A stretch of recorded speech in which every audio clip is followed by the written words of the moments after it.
You don't always notice them at first. They don't walk into a room announcing control. They don't say, "I need everything my way." In fact, sometimes they look like the most put-together person you know, organized, reliable, the one everyone depends on, the one who has it all together. But if you stay long enough, you start to feel it. It's in the way they correct small details that don't really matter, the way they subtly take over decisions that were never theirs to make, the way conversations somehow circle back to their perspective, their plan, their version of how things should be. And at first you might even admire it, because control on the surface looks like strength. It looks like certainty in a world that feels uncertain. It looks like confidence in a room full of hesitation. It looks like someone who knows what they're doing when everyone else is still figuring things out. But what most people don't see is that control is rarely about strength. More often, it's about fear. Deep, quiet, unspoken fear. The kind that doesn't scream, it organizes. The kind that doesn't panic, it plans. The kind that doesn't collapse, it tightens its grip. Because for some people, control isn't a preference. It's survival. Somewhere in their life, things felt unpredictable. Maybe it was a childhood where emotions were unstable, where love came with conditions, where approval had to be earned, where mistakes felt dangerous instead of human. Maybe it was an environment where they had no say, no voice, no power. So they learned something early on. If I can control things, I can stay safe. And that belief doesn't just disappear when life changes. It grows up with them. It follows them into relationships, into friendships, into work, into love. It shapes the way they communicate, the way they trust, the way they respond to uncertainty. Because uncertainty, to them, doesn't feel neutral. It feels threatening. You might see a simple situation, plans changing, a delay, different opinion, and think, it's not a big deal. But for them, it is. Because unpredictability triggers something deeper than inconvenience. It triggers the feeling of losing control. And losing control to them feels like losing stability, losing safety, losing the one thing that keeps everything from falling apart. So they tighten, they plan more, they question more, they correct more, they hold on harder. Not because they want to dominate, but because they're afraid of what happens if they don't. And this is where it gets complicated. Because from the outside, it doesn't look like fear. It looks like control issues. It looks like stubbornness, like perfectionism, like someone who can't relax, can't let go, can't trust others to handle things. And over time, it starts to affect the people around them. You begin to feel watched, evaluated, managed. Like you're not really being trusted even when you've done nothing wrong. Like your choices are being silently questioned. Like there's a right way to do things, and somehow it's always their way, and that creates distance. Because control, even when it comes from fear, can feel suffocating to the people on the receiving end.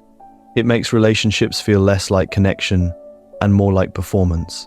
You start second-guessing yourself, overthinking small things, trying to avoid triggering their need to step in, to fix, to take over.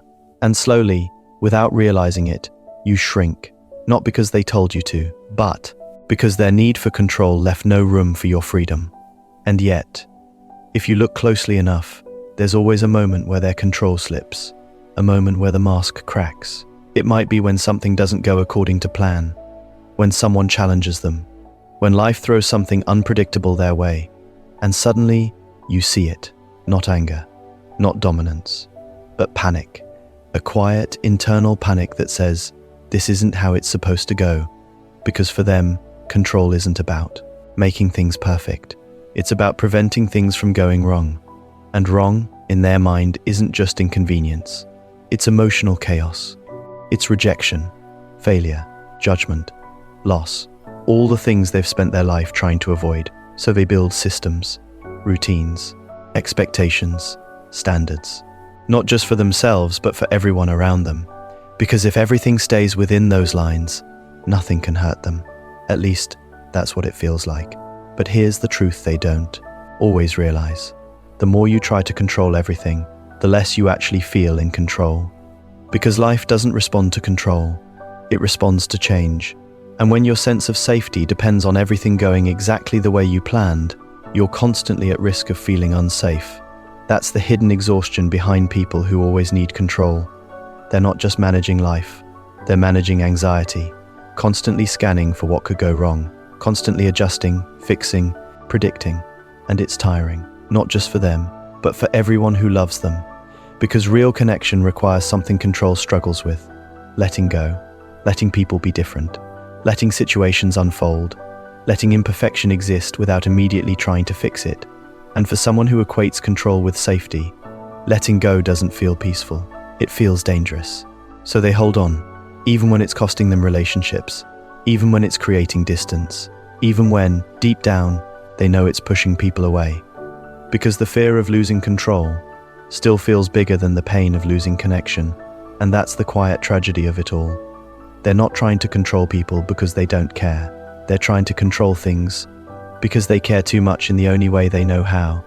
But control isn't love, and it isn't trust. And eventually, something has to give. At some point, the pattern stops being subtle. What once felt like they just like things a certain way slowly turns into something heavier. Conversations become negotiations. Simple decisions feel loaded. Even silence starts to carry pressure. Because control doesn't just live in big moments. It lives in the small ones. What to eat, where to go, how to say something, when to respond, what's appropriate, what's too much, what's not enough. And over time, the space between two people, the space where individuality is supposed to exist, starts to shrink, not all at once. Gradually. So gradually that sometimes you don't even notice it happening until you feel like you're no longer fully yourself. That's one of the most confusing parts about being close to someone who always needs control. It doesn't always feel toxic in an obvious way. There's no clear moment where you can point and say, this is where it broke. Instead, it feels like a slow adjustment. You start explaining yourself more than usual. You start choosing your words carefully. You start avoiding certain topics, certain actions, certain choices, not because you want to, but because it feels easier than dealing with their reaction. And that's where control quietly transforms into emotional pressure. Because when someone needs everything to go their way to feel okay, everyone around them starts adapting to keep things calm. Not out of fear of them as a person, but out of fear of the tension their discomfort creates. And here's what makes it even more complicated. They don't always realize they're doing it. From their perspective, they're just trying to make things better. They're thinking ahead, preventing problems, keeping things organized, making sure nothing falls apart. In their mind, they're helping, but intention and impact don't always match. Because what feels like help to them can feel like control to someone else. What feels like structure can feel like restriction. What feels like care can feel like pressure. And the more this dynamic continues, the more resentment starts to build, not just in the other person, but sometimes in both directions. Because while one person feels controlled, the other feels unappreciated. They might think, I'm doing all this to make things easier, and still, it's not enough. They don't see the emotional cost. They see the effort. And that gap between effort and impact is where relationships begin to fracture. You'll notice it in arguments that don't make sense on the surface. Arguments that start over something small, but quickly become about everything. Because the real issue was never the surface level disagreement. It was the feeling underneath, the feeling of not being trusted, the feeling of not being heard, the feeling of constantly having to fit into someone else's version of right. And when that feeling stays unspoken for too long, it eventually comes out in ways that are hard to control. Sometimes it looks like withdrawal. One person slowly stops sharing, stops engaging, stops bringing their full self into the relationship because it no longer feels safe to do so. Other times it looks like explosion. All the built-up frustration, all the swallowed feelings, all the silent compromises, they come out at once. And the person who needs control often feels blindsided, because in their mind, everything was fine, everything was working, they were holding everything together. But what they didn't see was what it was costing the other person to keep it that way. And this is where a painful realization begins to surface. Control doesn't create closeness, it creates compliance. It creates a version of peace that depends on one person adjusting more than the other. But that kind of peace isn't sustainable. Because real connection requires two people who feel free to exist as they are, not managed, not shaped, not subtly corrected into being easier to handle, just accepted. And for someone who always needs control, that idea can feel incredibly uncomfortable. Because acceptance means unpredictability. It means allowing things they can't fully manage. It means trusting people to make their own choices even if those choices are different, messy, or imperfect. And trust for them is not easy, not because they don't want to trust, but because somewhere deep down, they learn that trust comes with risk. That letting go leads to disappointment. That relying on others can end in being let down. So instead of trusting fully, they manage, they guide, they monitor, they step in just in case. Because it feels safer than surrendering control completely. But here's the paradox they live in. The more they try to prevent disconnection by controlling everything, the more they actually create it, because people don't feel close to someone who is always managing them. They feel close to someone who allows them to be seen without conditions. And that kind of space, the space where someone can be fully themselves without feeling adjusted or evaluated, that's something control struggles to give, not because they don't care, but because they don't feel safe enough to loosen their grip.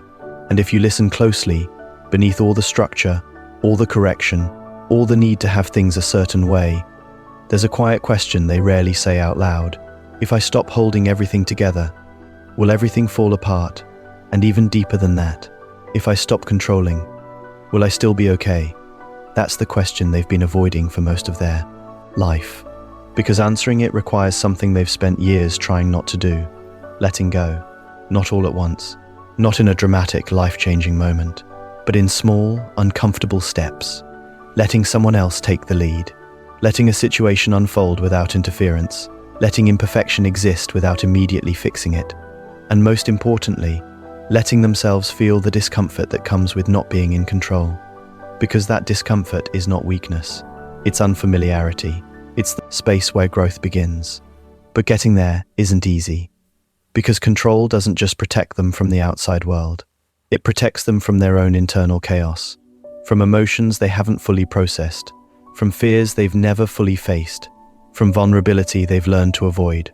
So when control starts to loosen, everything they've been holding back starts to surface. And that can feel overwhelming. Which is why many people stay stuck in the pattern, even when they know it's hurting their relationships. Because the idea of changing feels more uncomfortable than staying the same. Even if the same is slowly costing them connection, but something shifts. Eventually. It has to. Because no one can maintain that level of control forever without consequences. And those consequences don't always show up loudly. Sometimes they show up as loneliness, as distance, as relationships that look stable on the outside, but feel empty on the inside. And when that realization finally hits, it doesn't feel like failure. It feels like loss. The kind of loss that makes you question everything you thought was keeping you safe. And that's where the real turning point begins. The turning point doesn't arrive the way people expect. It's not a dramatic breakdown. Not a perfectly timed realization. Not some moment where everything suddenly makes sense and changes overnight. It's quieter than that. It shows up in the spaces they can no longer control.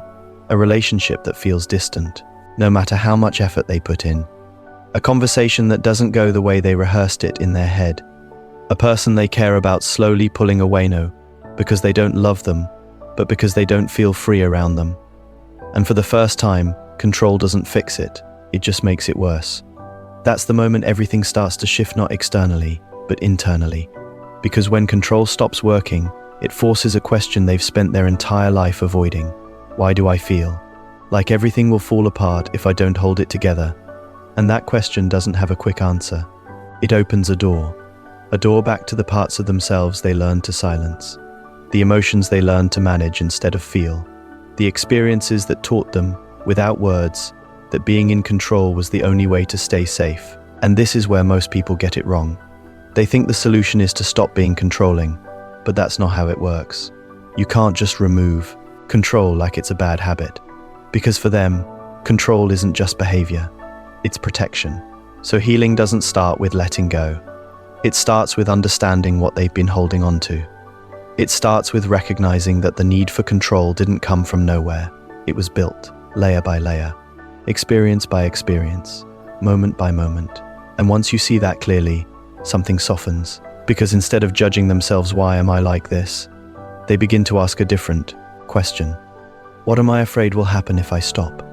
That question changes everything. Because now, they're not fighting the behavior. They're listening to the fear behind it.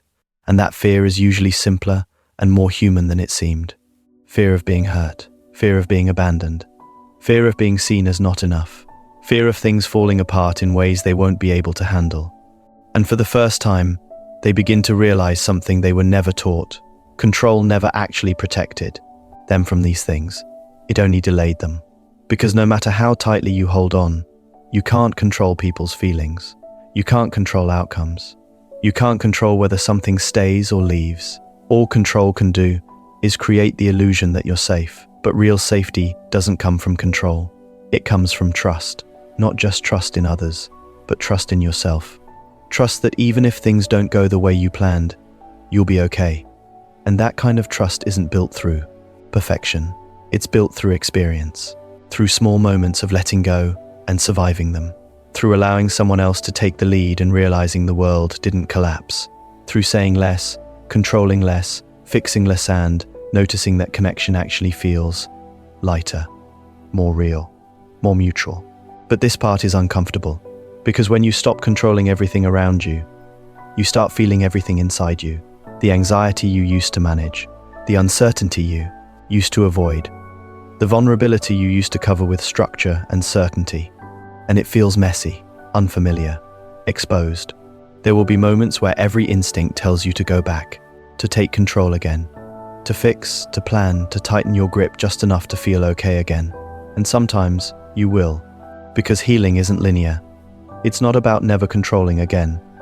It's about becoming aware of when you're doing it and gently choosing something different. Not perfectly, but intentionally. And over time, those small choices begin to reshape something deeper. You start noticing that people respond differently to you.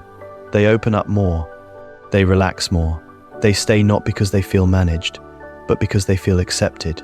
And that kind of connection feels different. It doesn't need constant maintenance. It doesn't depend on everything being right. It exists even when things are imperfect. And for someone who spent their whole life believing that safety comes from control, this realization is powerful because it shows them something they've never fully experienced before, that they are not responsible for holding everything together, that relationships don't require constant management to survive, that love doesn't need to be controlled to last, and maybe the hardest lesson of all, that letting go doesn't mean losing everything. Sometimes, it's the only way to keep what truly matters. But this doesn't mean they become completely different overnight. They will still have moments where they want things a certain way. Moments where uncertainty feels uncomfortable. Moments where the old patterns try to come back. The difference is, now they see it, now they understand it, and awareness changes everything. Because once you see the pattern, you can't unsee it. Once you realize that your need for control is rooted in fear, not strength, you stop confusing the two. And slowly, you begin to redefine what strength actually looks like. It's not controlling every outcome. It's allowing outcomes to unfold without losing yourself in the process. It's not managing people to feel secure. It's building the kind of inner stability that doesn't depend on others behaving a certain way. It's not avoiding uncertainty. It's learning how to exist within it without falling apart.